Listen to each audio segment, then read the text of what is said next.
When one is faced with a canvas of white, the first thing the eye will notice is the stain of ink blotted in an otherwise spotless wall. The same is true for those who operate in the realm of truth. A singular instance of failure, be it a mistaken idea, a wrong paraphrase of quoted gossip, or even the tiniest of embellishments, mean total death on one's blameless reputation.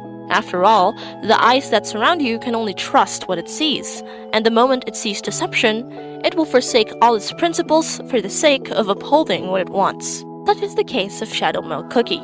Cookie Run's latest beast, and probably the most brazen and wild phenomenon on the fandom ever, to the point of bringing back old players, hooking in new players, and afflicting my close friend with a deadly obsession as she keeps LARPing about Cookie Run Kingdom day in, day out. Frankly, I can't really blame them. I think at some point everyone wanted to partly be like him. Funny, chaotic, menacing, and highly superfluous for the sake of hiding whatever monster is cowering behind that ugly little mask of ours. But the appeal of the jester goes beyond the court. Knowing the way he is right now, and the idea that he was once the total opposite of his current principles, proved to us that the all-seeing Cookie of Truth was afflicted with the curse of knowledge to the point of his insanity. Yet what is the burden of this knowledge?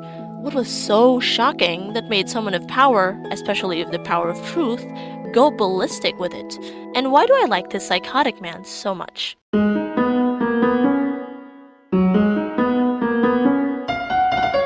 Like the very harbinger of chaos that he is, the day Shadow Milk was released into the game on the wee hours of the 15th of January 2025, everyone went crazy, insane, and downright psychotic. Shadow Milk Cookie is a beast cookie, one of the highest rarities in game and a classification of corrupted, antagonistic cookies who were once the original, more powerful wielders of Soul Jam. For those of you who may not know, there's a concept in Cookie Run Kingdom called a Soul Jam. A Soul Jam is a mythical object that is given by the witches, the cookie's creator, to 5 worthy cookies upon being baked. You can think of this as something similar to the Gnosis in Genshin Impact. Not only is it a status symbol of one's immense power, it can also be taken away and used by others to their will. These aforementioned 5 worthy cookies have names similar to baking ingredients: sugar, spice, flour, milk, and salt. During the early days of their existence in Earthbread, they were considered the kindest of souls, with Shadow Milk Cookie even being a great teacher as seen in both his voice lines and animations from his legendary skin, and crowned champion of cookies. But of course, these 5 wielders of immense power eventually became corrupted and led cookiekind to chaos, to which Shadow Milk's downfall was alluded to as having seen deceit as a more appealing thing compared to the truth. His original Soul Jam was stripped from him, and the corrupted half of it became what Pure Vanilla's current Soul Jam holds. From his once king-like status as the leader of the originals, he was now a manipulative, jester-like shadow of Pure Vanilla's blinding radiance. Which is quite a shocker if you think about it. He has a witch-given purpose for being the fount of knowledge, essentially being somewhat similar to an omniscient, all-seeing eye of truth. His soulstone even reads, "Yet in the shadow cast by this light dwelled its twin, deceit." With time, all those disenchanted with the bitter truth turned their eyes to the alluring tapestry of lies spun by the silver-tongued trickster, masterfully juggling truths and falsehoods on the scene of a whimsical shadow play. Shadow Milk Cookie has perfected his craft of shattering beliefs of the most stoic in a myriad of treacherous reflections. From a perspective, I'd understand why someone who's given the virtue of knowledge by the divine creators would go insane with power. Like,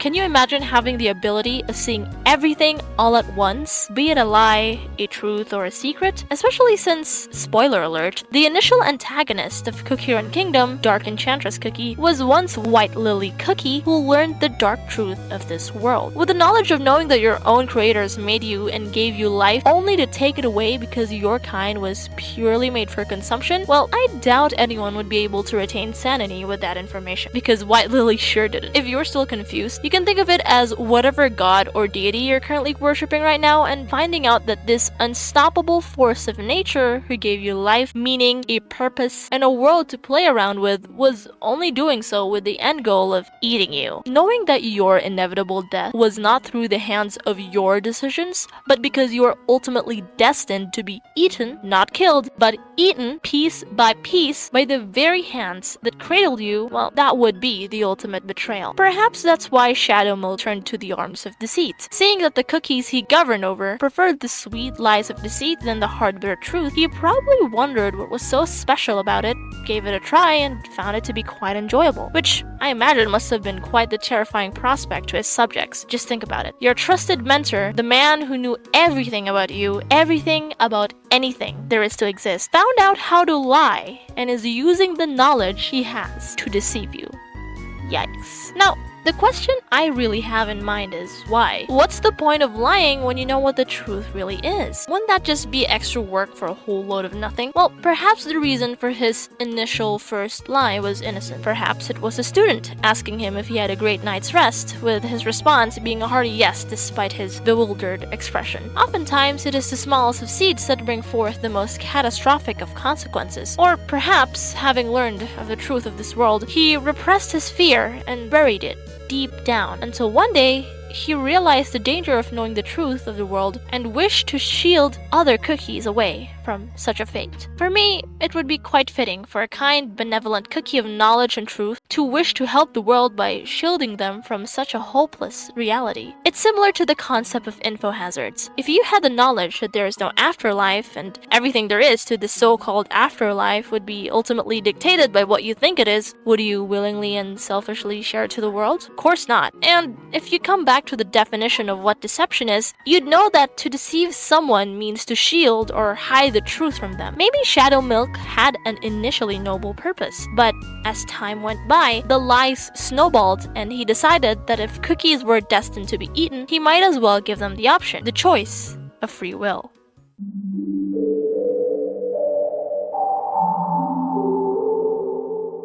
Before I begin this chapter, I'd like to specify that I am coming from a perspective not of religious mockery but of purely analysis, and any potential offensive assumptions or any insinuations I might say are coming from a place of interpretation. If there are things that you find offensive in this part of the video, do tell me and I'll gladly correct myself. Additionally, I'd like to clarify that I might be wrong with my silly little theories, and that I am not justifying the cruel things Shadow Milk has done. I'm simply presenting my thoughts as a part of an analysis. With that out of the way, let's begin our philosophical epiphany.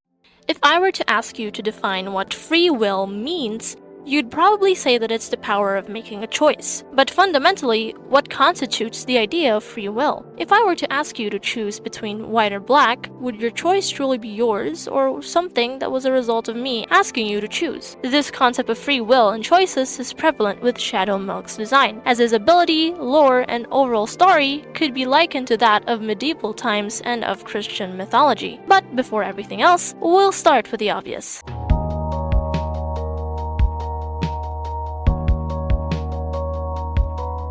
Shadow Milk Cookie is a jester, specifically a court jester, a man who provides entertainment to the aristocracy and the king's court. Jesters are messengers of bad news through their insults and jokes, as they often deliver the truth through a playful banter, thus softening any catastrophic news through the guise of humorous remarks. They are incredibly smart, as a misstep with their jokes could get their heads flying off the wall should the monarch feel insulted. You can quite obviously draw the parallels here with Shadow Milk, his theatrical fanaticism and obvious ties to being a jester, his design bearing a resemblance to the Harlequin's patterned attire, and the history behind the Harlequin's personality itself. For a brief history tour, the Harlequin is the English form of the Italian word arlecchino, a checkered-wearing goofy servant who thwarts the plans of its master with his resourcefulness. In the theater, performers who take on the role of the Harlequin are expected to be agile, nimble, and proficient in acrobatics, oftentimes performing cartwheels or somersaults to make everything more interesting. Well, the interesting part is, the Harlequin has a paradoxical nature of being both a fool and a highly manipulative trickster, oftentimes putting on a facade of tomfoolery and stupidity to mask their true intentions. This is similar to how Shadow Milk taunts Pure Vanilla and the gang with mockery and insults. You can even liken his mockery of Pure Vanilla's ownership of the Soul Jam and the whole quiz show thing as something a jester would do when he delivers a terrible truth to their king, which was the equivalent of Pure Vanilla realizing that Shadow Milk's existence is inherently a part of him, just as how truth can only exist if there is deceit to define it.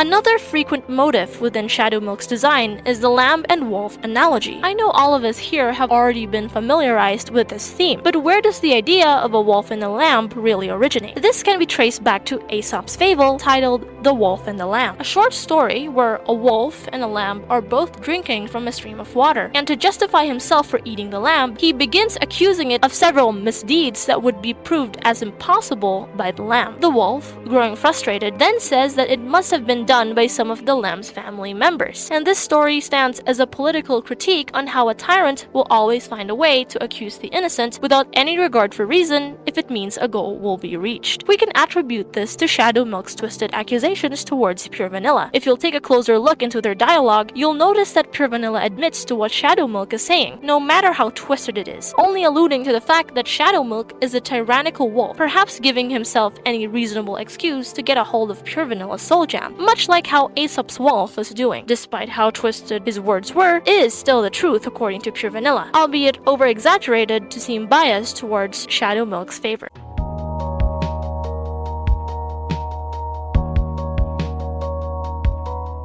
Another thing I can think of relating to the lamb is Jesus Christ. The Son of God is often presented in literature as the Holy Lamb, with the lamb often used in the Bible as a symbolism for sacrifice. Specifically, John chapter 1 verse 29 states, "The next day, John saw Jesus coming toward him and said, 'Look, the Lamb of God, who takes away the sin of the world.'" You can liken this analogy to Pure Vanilla, as he is oftentimes depicted as someone having very close ties with the visage of a lamb. The lamb is often seen as a symbol of purity, innocence, and salvation. Meanwhile, the devil, specifically Lucifer or the morning star, always uses the moniker of predatory animals, with the idea of him being a wolf mentioned in Matthew chapter 7, verse 15. "Watch out for false prophets. They come to you in sheep's clothing, but inwardly they are ferocious wolves." The idea of a false prophet perfectly fits Shadow Milk's character, as his sole purpose is to disrupt and create chaos whilst twisting the truth in order to benefit him. In fact, the devil himself is labeled a liar and a father of lies, which surely fits Shadow Milk's entire design, as not only does he have the ability to shapeshift, but he actively uses deception to get what he wants. Now, if there's something in the Bible that is a direct reference made with Shadow Milk's character as a whole, it would be the allegory to the first sin, specifically the serpent who tricked Eve in the book of Genesis. To give a brief overview, in the beginning, God made everything and gave dominion over the earth to mankind. Then he had a whole garden named Garden of Eden, where there were lots of trees and fruits scattered everywhere. God gave the first two humans, Adam and Eve, the freedom to pick and eat whichever fruit they liked, except for the fruit from a single tree in the garden, fittingly called the tree of knowledge of good and evil. They followed God's word and lived merrily, until one day, the fallen angel, now turned devil, shapeshifted into a serpent and tempted Eve to take a bite out of the fruit from the tree with the promises of godhood. And thus was the first sin done by humanity, disobedience from God's words to not take a bite out of a fruit. Since then, they've been casted out of the garden, and thus every single sin followed. Another thing that confirms the idea that his design borrows heavily from the biblical serpent from Genesis is the fact that Shadow Milk's soul gem and eyes resemble that of a predator, specifically of a snake's. Now, there's something you need to understand with pupil shapes. Round pupils are common with snakes who are accustomed to daylight and are therefore more active during bright hours, while those with vertical slit-like pupils are a common characteristic of nocturnal or night-accustomed snakes, having the ability to see through the darkest of nights. Additionally, a pupil's main purpose is to control how much light is allowed to pass through, with snakes who have this vertical slit being ambush predators who thrive in low light. We can probably say that this design choice to symbolize how Shadow Milk will never be accustomed to basking in the glory of truth ever again. But Lucifer, or morning star, was once a fallen angel, even regarded as the seal of perfection from the scripture as cited in Ezekiel chapter 28 verses 12 to 14. One of the most exalted, blessed, and even second to God himself, having also been crowned as the chief of the seraphim. His entire gimmick is having many eyes too, just like a seraphim. From this, we can probably draw the parallel that he was just as close to his divine creators. Perhaps the reason for Shadow Milk's downfall was his initially untainted knowledge giving him a big ego, thinking he could be just as powerful or as great as the witches. Perhaps the first lie told was the ambition he had with himself. Seeing that he helped civilizations rise and taught Cookie Kind all the knowledge it currently contains, he believed himself as someone higher, even greater than the witches themselves, and wanting to be more powerful. So, he sought that knowledge. With his eyes scattered among earth spread, he sought the idea of the forbidden. Maybe, just like Eve being tempted by the serpent in the Garden of Eden, he too was tempted by the idea of godhood, that perhaps he too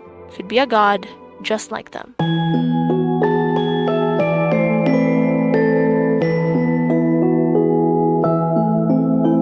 Despite his glory as the all-knowing cookie of knowledge, like the eye of providence, he alone exists as a false prophet without his divinity. Shadow Milk Cookie is certainly very interesting, and he really reminds me of Junko and Oshima from Danganronpa. They're both crazy, but highly intelligent. That is expected, obviously. Those with great knowledge of the truth of this world resort to humor to comfort themselves with, and those who know what they are capable of would often hide their true intentions behind a mask to effectively catch everyone off guard. After all, the worst manipulators are those who openly do so, and the best ones are those who can continue doing so without being caught. Anyway, that's my analysis of Shadow Milk Cookie. What do you think?